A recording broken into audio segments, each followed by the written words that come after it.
Jason Kane was a human engineer, trained in ship repair and interstellar tech. He had traveled to more than 30 planets during his service, but he had never seen anything like Dallara Prime. The planet had twin moons that glowed in opposite colors, one blue, one red. The surface shimmered with golden sand and strange rock structures that looked like frozen lightning. But none of that mattered when his ship was crashing. A violent solar flare had knocked out his navigation. Jason lost control. Warning lights flashed, systems failed. The ship hit the atmosphere too fast, tearing metal, burning wires, and sending the small vessel into a steep fall. He remembered the impact, hard, loud, blinding. Then nothing. When he woke up, the light hurt his eyes. There was a strange smell in the air, like warm spice and burning leaves. And there, looking down at him, was a girl. She had glowing silver eyes. Her skin was smooth and faintly violet, and her hair moved slightly, as if touched by a gentle breeze that wasn't there.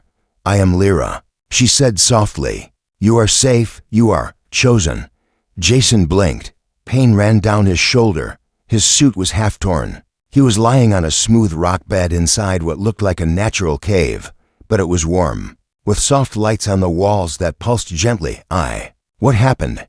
he asked. "You crashed, but fate brought you here. You are now in the sacred land of the Xerians. You must rest." Jason didn't understand her words fully, but her voice was calm, kind. His head ached, and so he closed his eyes again. Over the next few days, Lyra took care of him. She brought him food, small fruits, thick soup, and warm, round bread. She helped clean his wounds with glowing green liquid. She sat beside him and listened as he told her about Earth, his job, and his dreams. She rarely spoke of herself, but she often said the same thing: "You are the chosen mate.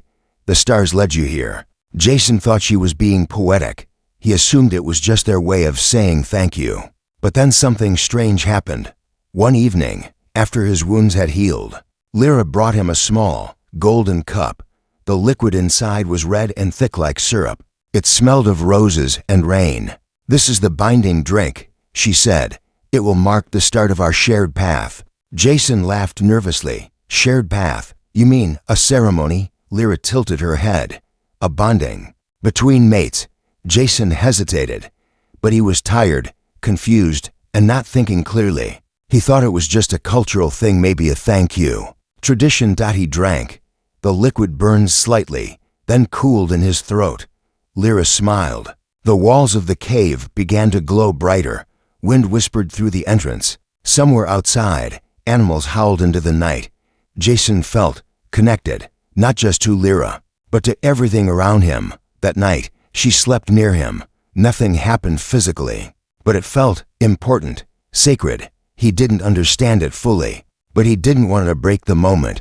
3 days later, everything changed. Jason was working near the crashed ship, trying to repair his emergency beacon, when he heard the sound of wings, not birds, something heavier, stronger. A figure landed. With a loud thud, dust flew. Jason turned and froze. She wore black and gold armor. Her hair was darker than Lyra's, almost blue. Her eyes glowed too, but they burned with sharpness and command. She looked at him as if measuring him for war. "I am Kyla," she said, "and you have touched what was not yours." Jason looked at her, confused. "What do you mean?" "You have bonded with my sister," she said. "Lyra was never meant for the binding. That honor was mine." Lyra arrived moments later, out of breath. She placed herself between Jason and Kyla.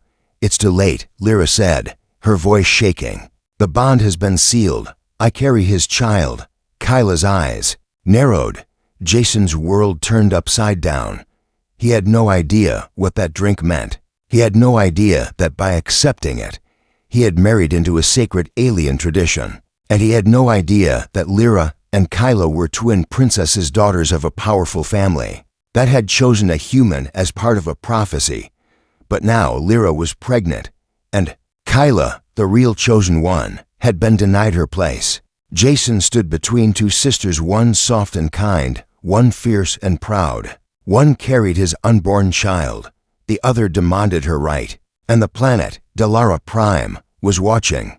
Because what came next would decide not just his future, but the balance of power in the galaxy. The wind on Dalara Prime was never loud, but that day, it howled like a warning. Kyla stood still, taller, stronger, sharper than any creature Jason had seen before.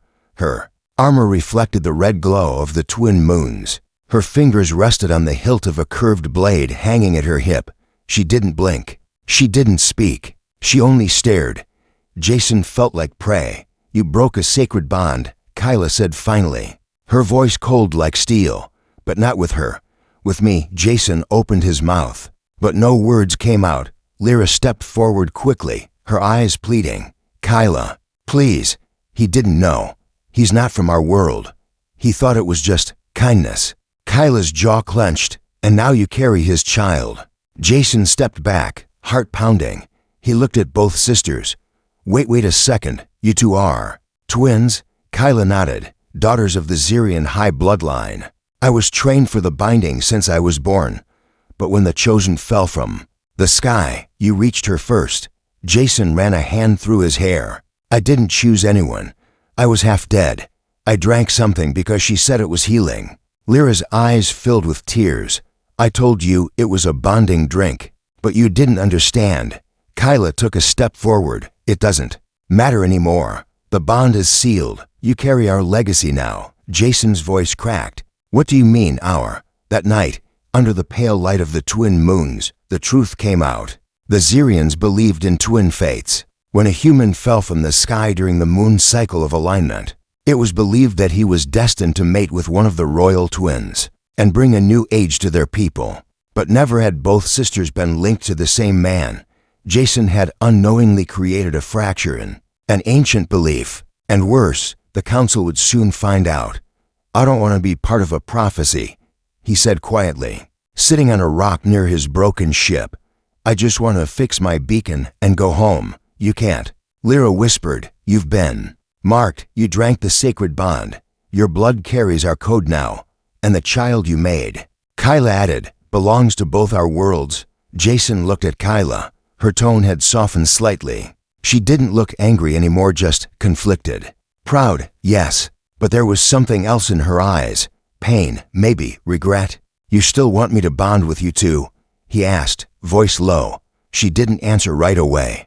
Then, slowly, she removed her glove and extended her hand. "I do not ask for love," she said. "I ask for balance. If one sister carries your child, the other must carry your promise, or this planet will divide."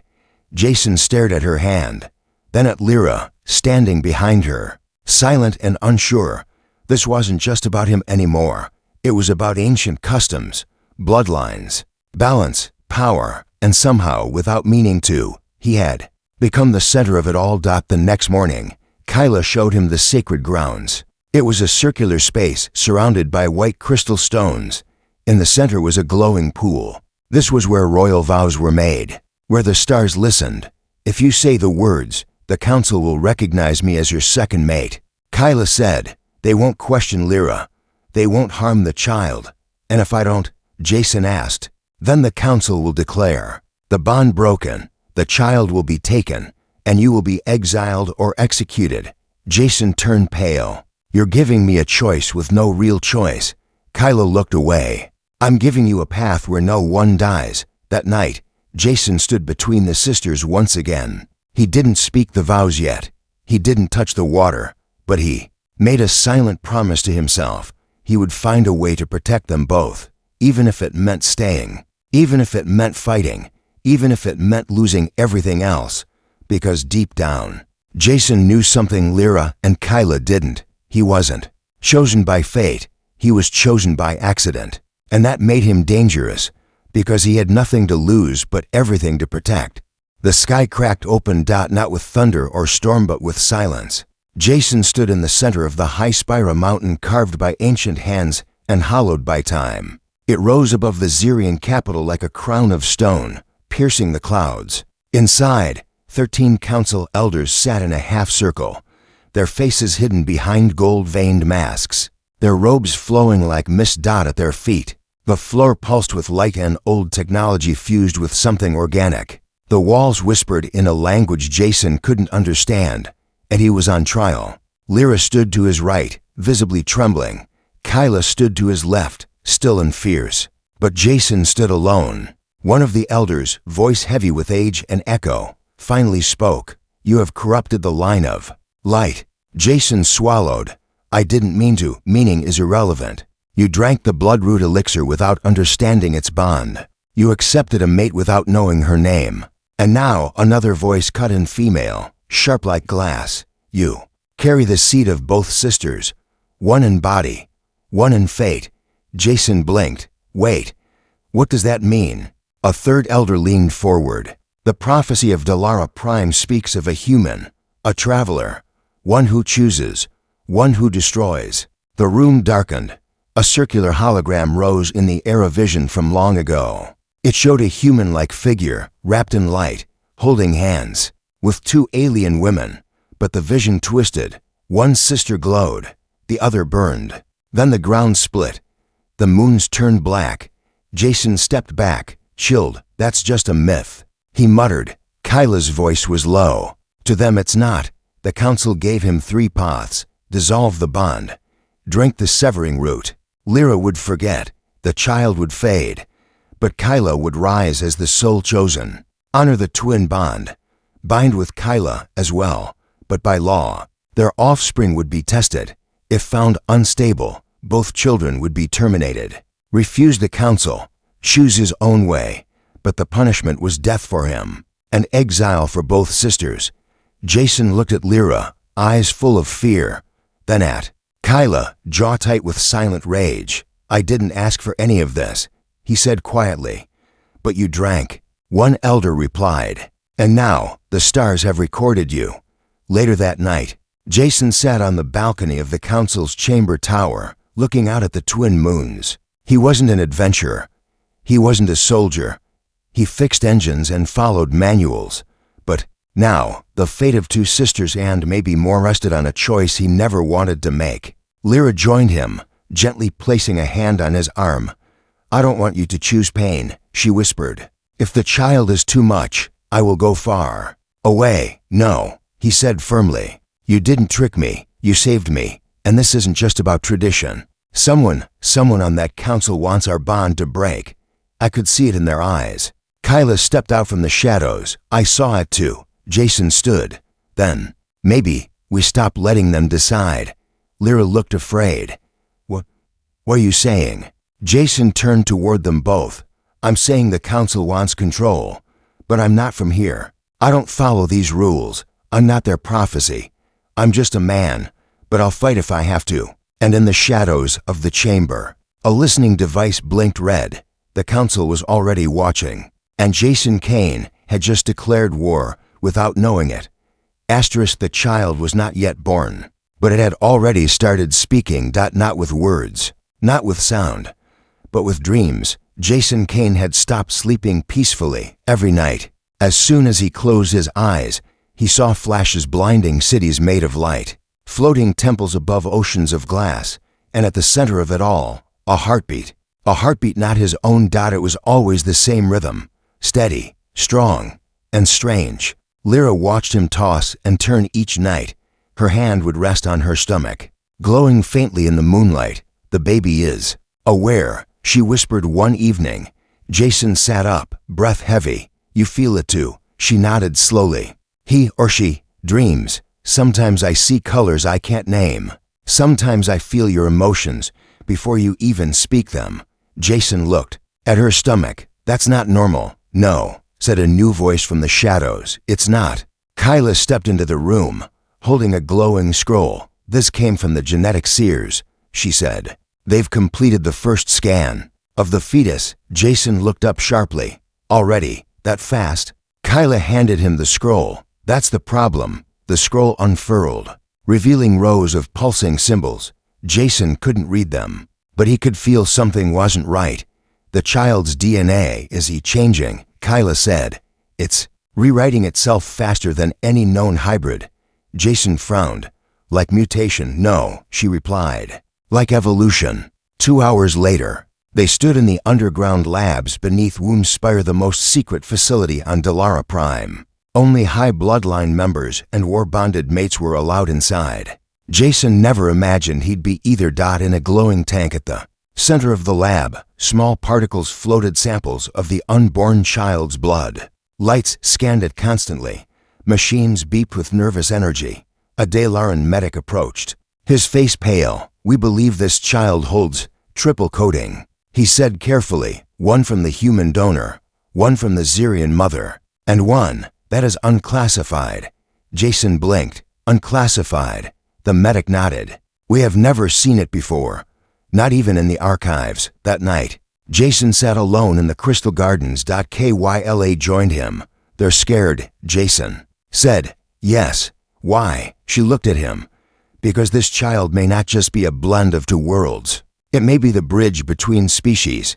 Jason didn't speak.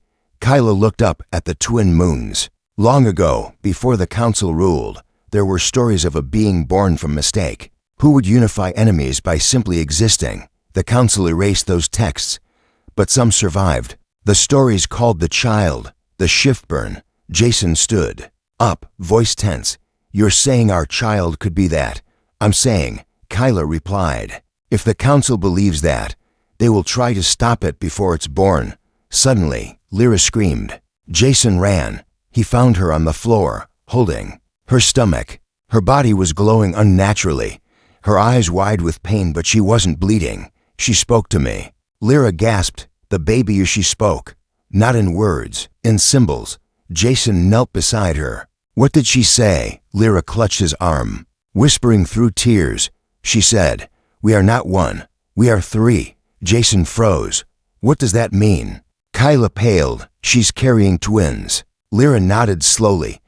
"But not just two lives, two souls. One carries peace, one carries fire." Jason looked at both sisters, then at Lyra's stomach. He had crash-landed expecting repairs and silence, but now he was carrying the future of two galaxies inside a womb that no longer followed the laws of biology. And the countdown had begun, because somewhere in the shadows of the high spire, someone was already planning the unborn child's death. The day the moons turned red, Jason knew they had to run. It wasn't an eclipse. It was a signal. For the Xerians, when both moons bled crimson at the same time, it meant one thing. The culling rite had been triggered. The council had made their decision. The unborn twins were to be terminated. Jason didn't wait for confirmation. The air around the mountain temple had already changed, colder, tighter, like the planet itself had taken a breath and held it. The guards at the outer gates were no longer watching for him. They were hunting. "Pack light," Jason whispered. To Lyra, "Only essentials, no trace." Lyra, pale and trembling, didn't ask questions. She clutched a small crystal pouch to her chest inside, a protective relic for the twins. Her steps were slow now. Her pregnancy was advancing faster than anyone expected. Jason turned to Kyla. "We need to use the back tunnels. Womb Spire has emergency exits, right?" Kyla's eyes narrowed. "They're sealed. Only war-blooded nobles can unlock them." Jason didn't blink. "You're a noble. I'm war-blooded now. Let's move." They descended into the bone tunnels beneath the city, ancient paths carved by a lost civilization. The air was thick with silence, and the walls were covered in handprints from generations long gone. Some glowed faintly, reacting to Lyra's presence. It was as if the past itself recognized her burden. "We'll follow the northern vein," Kyla said, scanning a glowing map in her palm. "It leads to the low dunes near the twin suns. If we make it past that desert, we can reach the outer worlds." Jason gritted his teeth. "Then we move fast." They didn't move fast. The tunnels began to collapse behind them. "They know," Jason gasped. "They're collapsing the exits." "No," Kyla growled. "They're hurting us." She was right. At the final chamber, 6 figures waited, armored, masked, silent. Council enforcers. Their armor shimmered with adaptive cloaking. Their blades vibrated with energy. No names, no mercy. Jason stepped in front of Lyra, weaponless. "You don't have to do this." One enforcer raised a hand. A scroll unfurled midair. "The unborn anomaly is a threat to planetary balance. Orders neutralize." Jason's heart raced. He turned to Kyla. "Can we fight them?" She drew her curved blade. "We have to." The fight wasn't fair, but it wasn't lost. Kyla moved like lightning, striking with deadly precision. Jason tackled one from behind, wrestling his blade free. Lyra stayed in the shadows, chanting softly, the relic pulsing in her hands. Then the unexpected happened. The relic released a blast of energy. Blue light surged from Lyra's body, knocking every enforcer backward. For a second, they froze like statues unable to move, trapped in time. Jason stared at Lyra. "You did that?" She nodded slowly, her voice shaking. "It wasn't me," she whispered. "It was them." The twins protected themselves. They didn't stop running until the light above turned gold and red the skies of the twin suns' desert. Vast sand stretched endlessly ahead. Dust storms roared in the distance. No structures, no water, only heat, silence, and the feeling of being watched by gods. Jason helped Lyra into the makeshift sand sled Kyla had found. Her hands trembled, her eyes no longer focused. "She's fading," Kyla whispered. The energy blast drained her. Jason placed his hand on Lyra's. "Then I'll carry her. You'll never survive the desert." "Alone," Kyla said. "I'm not alone," Jason replied, lifting Lyra over his shoulder. "You're coming with me." As they walked across the burning sands, shadows followed them, more enforcers, more machines. But ahead, in the blur of the horizon, something shimmered. A ship, a stolen Xerian warcruiser, hidden by rebels who believed in old prophecies. Kyla whispered, "We're not the first to run from the council." Jason narrowed his eyes. "But we'll be the first to fight back with children not yet born." And somewhere deep inside Lyra's body, two unborn minds stirred again, watching the stars, preparing for what came next. The city wasn't made of stone or metal, it was grown. Jason stared in awe as the towering structures of Womb City curved around them like petals, glowing softly under the light of the twin suns. The walls pulsed with life, as if the entire city breathed in unison. They had arrived. This was the last place on Dalara Prime where ancient science still thrived. It was where new bloodlines were crafted, where DNA was edited like poetry, and where the council dared not send soldiers openly. But that didn't mean they were safe. "Keep your head down," Kyla warned as they entered the inner dome. "This place isn't loyal to anyone, not the council, not us." Jason held Lyra's hand tightly. She was weak to weak. Her skin had gone pale. The twins inside her pulsed like warm stars, their light glowing through her belly. "She needs medical care," Jason whispered. "Real care. They'll help," Kyla replied. "But at a price." Inside the central chamber of Womb City, they were met by Matron Celix, the highest-ranking geneticist on the planet. She was neither young nor old. Her voice was calm, but her eyes saw everything. "I know why you've come," she said without introduction. "The child, or should I say children." Jason stepped forward. "Can you help her survive the birth?" Celix raised an eyebrow. "I can, but survival has a cost, especially when the children carry a third code one that doesn't belong to this world." Jason's heart dropped. What are you talking about?" Celix touched a glowing crystal beside her. A hologram bloomed in the air, showing the twin fetuses. But now, there was a new glow, a separate strand of DNA. "It's not human, not Xerian. It's something ancient, something sealed long ago in the genetic vaults of Womb City. And now it's awake." That night, Jason couldn't sleep. He stood near the garden domes, thinking of Earth, of the day he crashed, and of the weight now resting on his shoulders. Then he heard it, a faint cry. Not from Lyra, not from a child, from beneath the city. He followed the sound down a narrow tunnel and entered a dark room filled with sleeping pods. Inside one of them Lyra or someone who looked exactly like her. He stepped closer. His eyes widened. No, it was Lyra. But Lyra was upstairs, sleeping. Then, who was this? Suddenly, someone grabbed him from behind. "Step away," came a voice he recognized, Matron Celix. She stepped forward, her face darker now, no longer calm. "She is the true carrier, the one bred to awaken the ancient code. The Lyra you saved. Was the clone implanted with human DNA to test compatibility?"